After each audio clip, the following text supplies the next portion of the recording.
आज के दौर में जहाँ शिक्षा महंगी हो रही है, अभिभावकों को अपने बच्चों को शिक्षा देने के लिए कर्ज भी लेना पड़ रहा है। वहीं एक शख्स ऐसा भी है जो नौजवान विद्यार्थियों को देश और समाज की मुख्य धारा से जोड़ने के लिए शिक्षा को हर एक युवा तक पहुंचाना चाहता है। आइए मिलते हैं ऐसे ही शख्स से जो मेवाड़ यूनिवर्सिटी के चेयरपर्सन है। मेरा नाम डॉक्टर अशोक कुमार गदिया है। मैं पेशे से चार्टर्ड अकाउंटेंट हूँ, पर एजुकेशन में सन 2000 से जो मेरा चार्टर्ड अकाउंटेंसी का काम है वो मेरा दिल्ली में मेरा ऑफिस है और महारानी बाग में, वहाँ मेरा बेटा देखता है उसको और थोड़ा बहुत मैं भी देख लेता हूँ। वो मेरा घर खर्च चलाने के लिए मेरा सीए का व्यवसाय है। आपने शिक्षा का क्षेत्र क्यों चुना और इसमें क्यों प्रवेश करना चाहा? हाँ, वही मैं बताता हूँ उसके लिए कि देखिए, जो सीए का प्रोफेशन जो मैं कर रहा हूँ वो मेरा अपना जीवन व्यापन के लिए कर रहा हूँ। बचपन से ही मेरे मन में था कि मैं समाज के लिए कुछ करूं, और जब समाज के लिए कुछ करने की सोची, जिस दिन मैं अपने सीए के प्रोफेशन में कंफर्टेबल हुआ, जब मुझे लगा कि हाँ अब मेरी रोजी रोटी आराम से चल सकती है, तभी मैंने सोचा कि समाज के लिए काम करना चाहिए। तो ये लगा कि समाज में अगर सबसे महत्वपूर्ण कार्य अगर कोई है तो वो है युवा पीढ़ी को ठीक से शिक्षित करना, प्रशिक्षित करना और उनको रोजगार के साथ जोड़ना। साथ ही साथ उनमें राष्ट्रभक्ति का भाव, समाज के प्रति संवेदनशीलता और अपने महापुरुषों के साथ उसको जोड़ते हैं। अगर हम इस तरीके से कुछ शिक्षण संस्थान चलाएंगे और काम करेंगे तो शायद कुछ अच्छा कर पाएंगे और समाज को एक अच्छे नवयुवक दे पाएंगे। इसी उद्देश्य से मैं एजुकेशन में आया हूँ। अशोक जी, आप किन किन संस्थाओं से जुड़े हैं वर्तमान में? मैं ये यहाँ जो मेवाड़ इंस्टीट्यूट है, जिसमें 3 इंस्टीट्यूट चलते हैं, Mewar institute of management, Mewar law institute और मेवाड़ गर्ल्स बिजनेस स्कूल, इनका चेयरमैन के नाते जुड़ा हुआ। मेरी मेवाड़ यूनिवर्सिटी है राजस्थान चित्तौड़गढ़ में, उसका मैं चांसलर हूँ। और एक गर्ल्स कॉलेज चलता है हमारा चित्तौड़ में, मेवाड़ गर्ल्स कॉलेज शहर में चलता है। उसमें कई सारे कॉलेजेस हैं, उन सब में मैं जॉइंट सेक्रेटरी के रूप में काम कर रहा हूँ। एक नाइजीरिया में मेवाड़ इंटरनेशनल यूनिवर्सिटी है, उसमें को चांसलर के रूप में काम कर रहा हूँ। और दुबई में हमने अभी खोला है रिसेंट में स्किल डेवलपमेंट सेंटर, तो उसमें भी मैं को प्रमोटर की तरह काम कर रहा हूँ। आपने बताया कि आप देश के अनेकों संस्था से जुड़े हैं, विदेश में भी आपका। इसके अलावा एकात्म मानव दर्शन अनुसंधान एवं विकास प्रतिष्ठान है, जो दीनदयाल जी का एकात्म मानव दर्शन है, उस पर काम करता है रिसर्च का। मैं उसमें उपाध्यक्ष के नाते काम कर रहा हूँ। और संघ की दृष्टि से एक संगठन चलता है भारतीय शिक्षण मंडल, उसमें मेरठ प्रांत के अध्यक्ष के नाते काम कर रहा हूँ। शिक्षण संस्थानों से जुड़ने के आपके उद्देश्य क्या है? शिक्षण संस्थानों के जुड़ने का मेरा उद्देश्य सिर्फ इतना है कि नौजवान पीढ़ी को, और विशेष रूप से वो वाले नौजवान जो गरीब घरों से ताल्लुक़ रखते हैं, गांवों से ताल्लुक़ रखते हैं, सीमावर्ती क्षेत्रों से ताल्लुक़ रखते हैं, पिछड़े हुए क्षेत्र से आते हैं, उन बच्चों को पढ़ाना, प्रशिक्षण देना, रोजगार के साथ जोड़ना और राष्ट्र की मुख्य धारा में लाना, ये मुख्य उद्देश्य है शिक्षा में आने का। एक तरफ शिक्षा महंगी होती जा रही है, आगे इंस्टीट्यूट हैं जो महंगाई की तरफ कर रहे हैं, ऐसे में गरीब और पिछड़े वर्ग के लिए आप कुछ कर रहे हैं? ये आपने बहुत अच्छा मुद्दा उठाया कि आज की डेट में सबसे बड़ी समस्या है, विशेष रूप से स्कूली शिक्षा लो तो वो भी, और उच्च शिक्षा में भी मध्यम वर्ग और उससे मध्यम वर्ग से नीचे के जो वर्ग हैं उनको अपने बच्चों को शिक्षित करना वास्तव में एक बड़ा पेचीदा काम है, बड़ी मुश्किल चुनौती है। इन सब को ध्यान में रखते हुए ही हमने ये शिक्षण संस्थान प्रारंभ किए। हमारे यहाँ बहुत मिनिमम फीस में हम बच्चों को पढ़ाते हैं, चाहे वो गाजियाबाद का सेंटर हो, चाहे वो चित्तौड़गढ़ का सेंटर हो, चाहे वो मेवाड़ यूनिवर्सिटी हो, मेवाड़ गर्ल्स कॉलेज हो। बहुत कम फीस में हम बच्चों को पढ़ाते हैं। और फिर उसमें भी जो ऐसे घरों से बच्चे आते हैं जो बिल्कुल भी कुछ नहीं दे पाते, तो हम 50% तक उनको स्कॉलरशिप देते हैं और बाकी 25% सरकार की विभिन्न स्कीमों से लेने की कोशिश करते हैं। 25% बच्चा देता है और ऐसे हजारों बच्चे पढ़ रहे हैं। आपको जानकर आश्चर्य होगा कि पिछले 5 सालों में हमने लगभग 33 करोड़ रुपए की स्कॉलरशिप दी है।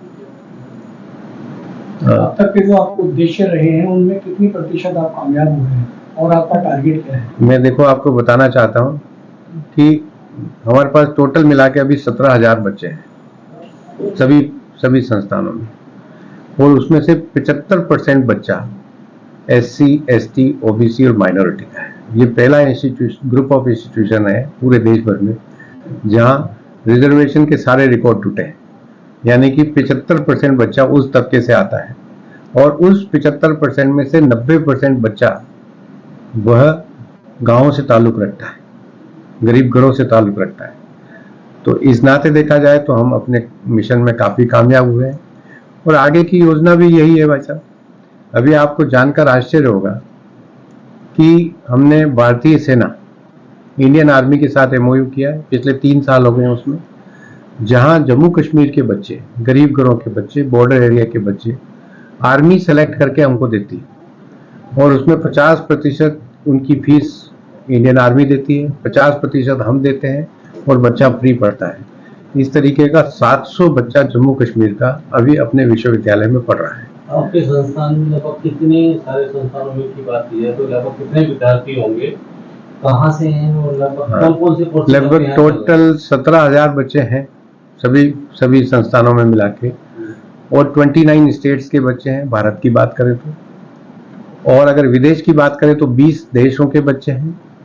और जो पढ़ रहे हैं उसमें मैनेजमेंट है, कंप्यूटर साइंस है, लॉ है, इंजीनियरिंग है, फार्मेसी है, एग्रीकल्चर है, पैरामेडिकल है, फाइन आर्ट्स है, ह्यूमैनिटीज़ है, इन सारे कोर्सेज में बच्चे पढ़ाई कर रहे हैं। और एक चीज़ और भी है, इन बच्चों को साथ के साथ जो स्पेशली जो कि हमारे पास इस तबके के बच्चे ज़्यादा आते हैं, तो इन बच्चों के लिए हम कॉम्पिटिटिव एग्जाम्स की भी तैयारी हम साथ के साथ कराते हैं विदाउट एनी फीस, निःशुल्क।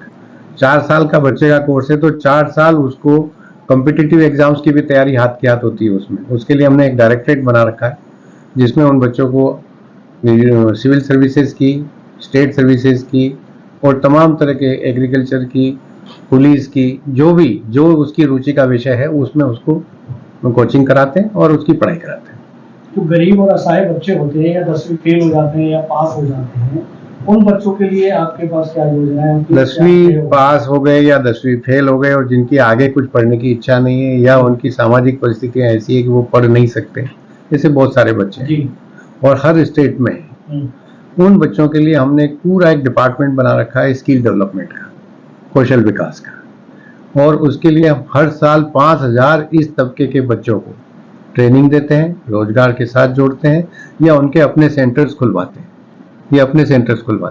अभी आपको जानकर आश्चर्य होगा कि हमने महिंद्रा ट्रैक्टर का सेंटर अपनी यूनिवर्सिटी में बनाया, जिसमें महिंद्रा ट्रैक्टर खुद आए और महिंद्रा ट्रैक्टर की सारी मशीनरी, उनका ट्रैक्टर वहाँ आया और बच्चा वहाँ ट्रेनिंग ले रहा है और फिर वो महिंद्रा ट्रैक्टर के शोरूम में नौकरी लग रहा है या खुद मैकेनिक बन रहा है। उसी तरीके हमने अशोक लीलैंड वालों के साथ MOU किया, अशोक लीलैंड की ट्रक वहाँ आ गई, अशोक लीलैंड के वो ट्रक चलाना सिखाते हैं और ड्राइवर बनाते हैं। अब 10वीं पास बच्चा ड्राइवर भी बन गया और उसको लाइसेंस मिल गया तो आज की डेट में बहुत अच्छा रेम्यूनरेशन है। विदेश में चला जाए तो सबसे महंगा आज की डेट में ड्राइवर है, 70,000 80,000 रुपये महीने की तनख्वाह पे ड्राइवर लगता है। तो हम निर्माण के मामले में और समाज निर्माण के मामले में आपकी शिक्षा से क्या योगदान है? हम 3 काम करते हैं, समाज निर्माण, राष्ट्र निर्माण और देशभक्ति। ये तीनों चीजें एक साथ जुड़ी हुई है।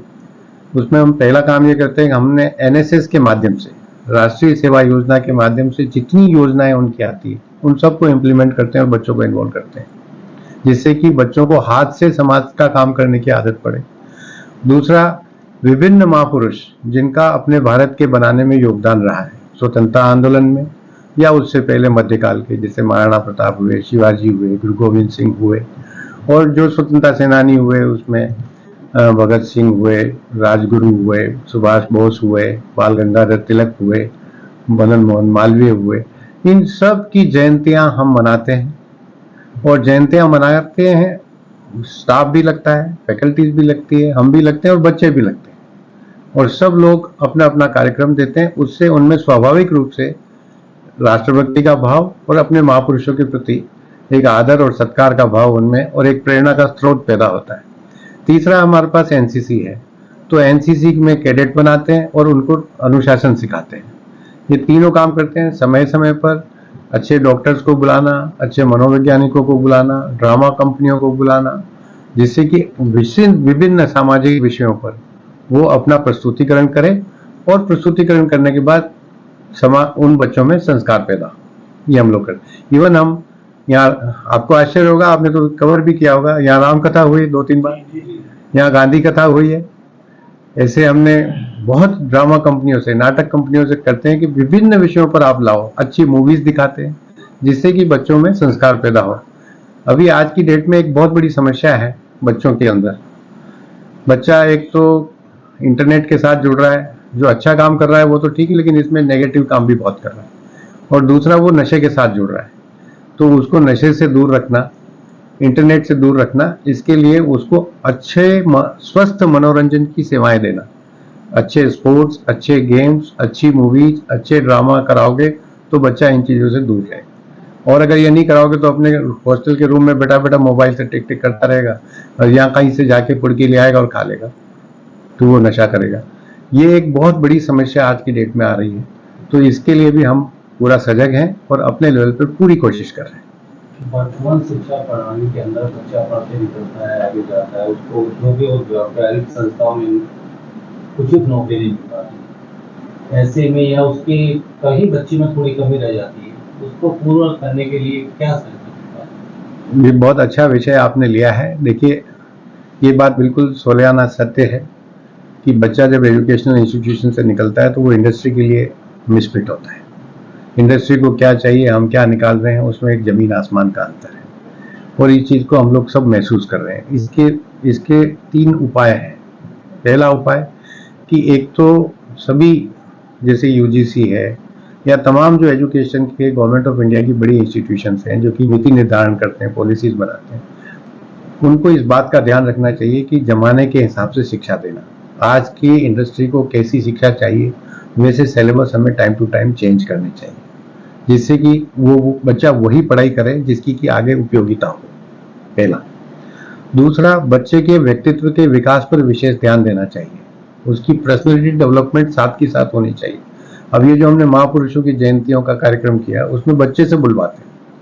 बच्चा हिंदी में बोले, अंग्रेजी में बोले, माइक पर आए, डायस पर आए और बोले।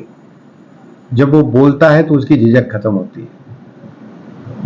किसी में अगर वो उपयोगिता पैदा हो गई तो 2 काम। और तीसरा, आज की डेट में बच्चे में विनम्रता पैदा करना। सबसे बड़ी समस्या है, एरोगेंट हो रहे हैं बच्चे, क्योंकि कम संतानें हो गई है, बहुत लाड़ प्यार से बढ़ते हैं और बाद में समाज में जाके एरोगेंट बन जाते हैं। तो उनमें एक विनम्रता का भाव आए, मिठास का भाव आए, अच्छे से बोले। इतना भर अगर हम एजुकेशनल इंस्टीट्यूशन बच्चों में कर दे तो बच्चा अपने आप नौकरी लग जाता है। जब नौकरी करने जाता है तो उसको कोई डिफिकल्ट सवाल नहीं पूछे जाते, उसका एटीट्यूड देखा जाता है, उसकी अपीयरेंस देखी जाती है, उसका बोलने का तरीका देखा जाता है। वो अगर ठीक हो गया तो बच्चा तो फिर वर्किंग प्लेस पे ही सारे काम सीखता है। आप सब लोग भी ऐसे ही सीखे। वर्तमान समय में बेरोजगारी, भ्रष्टाचार, जातिवाद, धनवाद, सांप्रदायिकता, आतंकवाद, लूट, चोरी, गुंडागर्दी, नशाखोरी, अनेकों बुराइयां हैं, त्रुटियां चल रही हैं। ऐसे समय में आपकी क्या सोच है?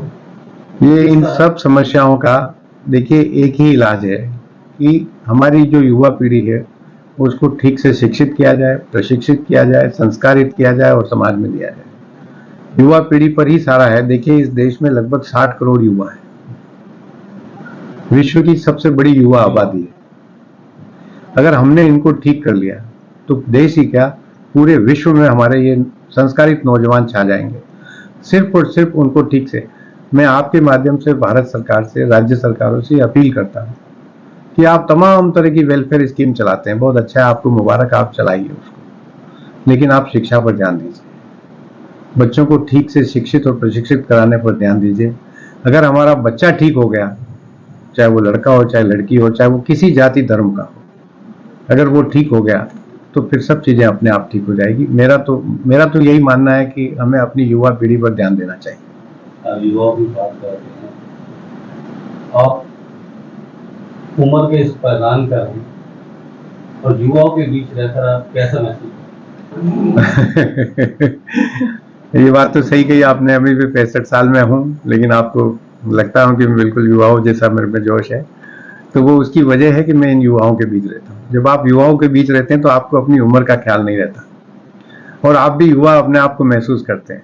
और मैं इसको व्यक्तिगत रूप से महसूस करता हूँ डेली, कि जब युवाओं के बीच में जाते हैं तो युवाओं जैसे हो जाते हैं। एक युवाओं में एक विशेष तरह की एनर्जी होती, ताकत होती, शक्ति होती है, और उसको पहचानने की जरूरत है और उसको चैनलाइज करने की जरूरत है। एक बार अगर आप उसको लगा दीजिए, उनकी ताकत का एहसास आपको हो जाएगा। वो क्या है, भगवान ने एक गजब की भेंट दी है, और हम भाग्यशाली है कि हमारे देश में 60 करोड़ से ऊपर युवा है। जिस देश में इतने युवा हों, वो विश्व पे क्यों नहीं चाहेगा, विश्व शक्ति बनेगा ही बनेगा। आपकी भविष्य की योजना? मेरे भविष्य की योजना ये है कि देखिए, एक तो मेरे मन में बहुत बड़ी इच्छा है कि भी जब हम गरीब बच्चों का, पिछड़े हुए बच्चों का काम कर रहे हैं, तो एक बड़ा हिस्सा वो भी है इस देश का जिसमें विकलांग बच्चों के लिए भी हम कुछ करें। और विकलांग बच्चों के लिए भी हमें कुछ अच्छे, जो कि किसी न किसी तरीके से उनको कोई है उनमें कमी, तो उसको वो कमी महसूस ना हो, और उसको भी एजुकेशन दे। तो विकलांगों के लिए एक अलग से एक छोटा सा इंस्टीट्यूशन बने, ये मेरी इच्छा है। इसके अलावा जो इस देश के युवा हैं, उनको आत्मनिर्भर बनाना, समाज के प्रति संवेदनशील बनाना और राष्ट्रभक्त बनाना, ठीक से शिक्षित करना, प्रशिक्षित करना, और उन सब के लिए जब जैसी परिस्थिति आए वैसी योजना बनाकर उनको क्रियान्वयन करना। जैसा कोर्स उनको चाहिए वैसा कोर्स लाना, जैसा टीचर उनको चाहिए वैसा टीचर लाना, जैसा इंफ्रास्ट्रक्चर उनको चाहिए वैसा इंफ्रास्ट्रक्चर देना। ये मेरे जीवन का मिशन है। मुझे लगता है मैं अपना जीवन पूरा इसी काम में लगाऊंगा। ये जो हमारे नई स्कॉलरशिप की योजनाएं आ रही हैं, उनका लाभ किस छात्र को किस तरह से मिल सकता है? नई स्कॉलरशिप की योजना इस साल हमने एक और लगाई है, जिसमें पहली स्कीम है। हालांकि आर्मी वाली स्कीम जो है वो मैंने बताया आपको, वो जम्मू कश्मीर के बच्चों को होती है। लेकिन जब जम्मू कश्मीर के बच्चों को जब ये स्कॉलरशिप मिलती थी, तो बहुत सारे ऐसे बच्चे आते थे कि सर हम भी तो गरीब हैं, हमारे पास भी कुछ नहीं है, तो हमारा भी कुछ होना चाहिए। तो हमने ये स्पेशल स्कॉलरशिप निकाली, जिसमें नवोदय विद्यालय, डीएवी स्कूल्स, विद्या भारती के स्कूल्स और कैसे भी स्कूल जिसमें 85% से ज्यादा बच्चा ला रहा है नंबर 12th में, और वो बच्चा आर्थिक रूप से कमजोर है, तो उसको ये स्कीम मिलेगी। उसमें उसको 1 रुपया भी नहीं देना, उसका रहना, खाना, वर्दी, किताबें, ट्यूशन फीस सब देंगे। 50% यूनिवर्सिटी देगी, 50% मोतीलाल ओसवाल ग्रुप, जो बहुत बड़ा ग्रुप है फाइनेंशियल सर्विसेज का, वो देंगे। और ये मैं यहीं नहीं रुकने वाला हूँ, ऐसी मैं कई तरह की कंपनियां खोज रहा हूँ, जिससे कि ये पहले साल 100 है, अगले साल ये 200 स्कीम हो, 200 बच्चों की होगी, उसके अगले साल 300 बच्चों की होगी। और ऐसे करके मेरा प्लान है कि 2000 बच्चे हर साल इस तरह की स्कीमों में 85-90% वाले बच्चे फ्री पढ़ने अपने यहाँ आए, गरीब घरों के, गांव के, और वह शहरों के बच्चों के बराबर की शिक्षा ले, प्रशिक्षण ले और अच्छी नौकरी पाए। वर्तमान में मेवाड़ यूनिवर्सिटी में कितने विद्यार्थी पढ़ाई कर रहे हैं? मेवाड़ यूनिवर्सिटी कैंपस की बात करें तो गंगराज चित्तौड़गढ़ में कैंपस है, और उसमें अभी लगभग 11,000 बच्चे पढ़ रहे हैं। और अभी आपने मोतीलाल ओसवाल फाउंडेशन का जिक्र किया है। जी, मोतीलाल फाउंडेशन एक बहुत बड़ी फाइनेंशियल इंस्टीट्यूशन कंपनी है सर। उन्होंने ये फाउंडेशन बनाया है। ये कई हजार करोड़ की कंपनी शेयर बाजार का काम करती है और लाखों इन्वेस्टर्स को वो फायदा पहुंचवाती है। तो मेरे दोस्त हैं मोतीलाल ओसवाल, जो इनके प्रमोटर्स हैं, चार्टर्ड अकाउंटेंट है, वो बम्बई में रहते हैं, रहने वाले राजस्थान के हैं।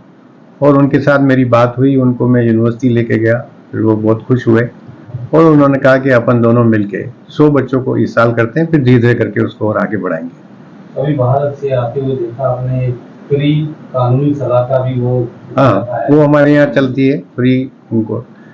देखिए सर, जो हमारी तो अपनी इच्छा है, और कि देश का कोई भी बच्चा, चाहे वो किसी भी स्तर का हो, उसको शिक्षा से वंचित नहीं रहना चाहिए। सरकार कहती है भोजन से वंचित नहीं रहना चाहिए, वो भोजन दें, हम लोग शिक्षा दें, संस्कार दें, आत्मनिर्भरता पैदा करें, और उसको जो अपना कमाकर खुद खड़ा हो, ऐसी स्थिति में उसको लाए। युवाओं के लिए और अभिभावकों के लिए क्या संदेश देना? अभिभावकों के लिए मेरा यही संदेश है कि बच्चे को उसके मन की जो इच्छा है वो वाली पढ़ाई करवाए, उस पर पढ़ाई न थोपे कि तू डॉक्टर बन जा, तू इंजीनियर बन जा, तू वकील बन जा। अरे वो तो बहुत अच्छा म्यूजिशियन बनना चाहता है, बहुत अच्छा एक्टर बनना चाहता है, आप उसको क्यों बिना बात उसको वकील बना रहे? जो वो पढ़ना चाहे पढ़ाए। काम, पढ़ाई कोई खराब नहीं है, काम कोई खराब नहीं है, काम को करने वाला खराब होता है। काम तो बहुत अच्छा है। आज एक अच्छा हेयर ड्रेसर है, उसके यहाँ पे भी लाइन लगी हुई। एक अच्छा कपड़े की इस्त्री करने वाला है, उसके यहाँ पे भी लाइन लगी हुई। एक अच्छा टेलर है, उसके यहाँ पे भी लाइन लगी हुई। परफेक्शन काम में होना चाहिए। बच्चे को कोई भी काम करे बिल्कुल परफेक्शन के साथ करना सिखाओ तो वो हो जाएगा। काम कोई खराब नहीं है, ये मैं अभिभावकों को कहना चाहता हूँ। मत थोपो उस पर, उसको स्वाभाविक रूप से जीने दो जिंदगी को। और मैं नौजवान बच्चे को तो कहता हूँ कि ये पूरा विश्व तुम्हारा है।